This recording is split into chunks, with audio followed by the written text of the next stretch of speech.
నమస్తే, welcome to TV 786. మైనార్టీల సంక్షేమమే మా లక్ష్యం. హజ్ యాత్రికులకు గన్నవరం విమానాశ్రయం వద్ద ఎటువంటి ఇబ్బందులు కలగకుండా మెరుగైన వసతి సౌకర్యాలు కల్పించడంలో నిరంతరం మార్గనిర్దేశం చేసిన గౌరవ ముఖ్యమంత్రివర్యులు శ్రీ నారా చంద్రబాబు నాయుడు గారికి, గౌరవ మంత్రివర్యులు శ్రీ నారా లోకేష్ గారికి ప్రత్యేక ధన్యవాదాలు. వై రేష్మా పర్వీన్, ఆంధ్రప్రదేశ్ రాష్ట్ర హజ్ కమిటీ డైరెక్టర్, తన హృదయపూర్వక కృతజ్ఞతలను తెలియజేశారు.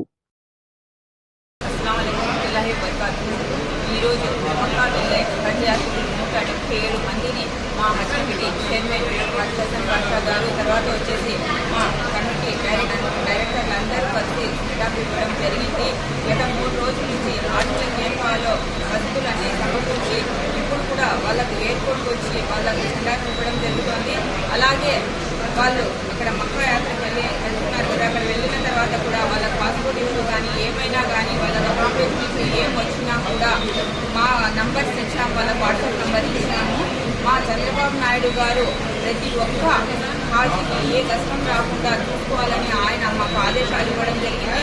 ఆయన ఆదేశాల మేరకే మేము 3 రోజుల నుంచి హాజీలో కూడా సేవ చేస్తున్నాము. ఇప్పుడు ఇక్కడ కూడా వాళ్ళకి సెండ్ ఆఫ్ చేస్తున్నాము. ఇక్కడ వెళ్ళి హాజీలందరూ ఒకటే మాట అంటున్నారు, కూటమి ప్రభుత్వం చంద్రబాబు నాయుడు గారు కూడా చాలా మంచి ఇది సకల సౌకర్యాలన్నీ మాకు అందించినారు. ఈసారి మేము ఎంతో సంతోషంగా హజ్కు వెళ్తున్నామని ప్రతి ఒక్క హాజీ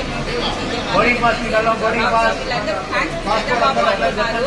తర్వాత వచ్చేసి వీళ్ళకి అక్కడ వెళ్ళిన తర్వాత కూడా వాళ్ళకి ఏం ఇష్యూ వచ్చినా కూడా మేము 24 hours అవైలబుల్గా ఉంటాము. మాకు వాట్సాప్ నంబర్కి కాల్ చేయండి, తర్వాత ఏమైనా ఉంటే మెసేజ్ చేయండి అని చెప్తున్నాము. అక్కడ వాళ్ళు వెళ్ళిన తర్వాత కూడా ప్రతి ఒక్కటి మేము దగ్గరుండి చూసుకుంటాము. మా చంద్రబాబు నాయుడు గారు, మా లోకేష్ అన్న గారి ఆదేశాల మేరకు వీళ్ళకి ప్రతి ఒక్కటి ఏం ఇష్యూ వచ్చినా కూడా తీరుస్తామని తెలియజేస్తున్నాం.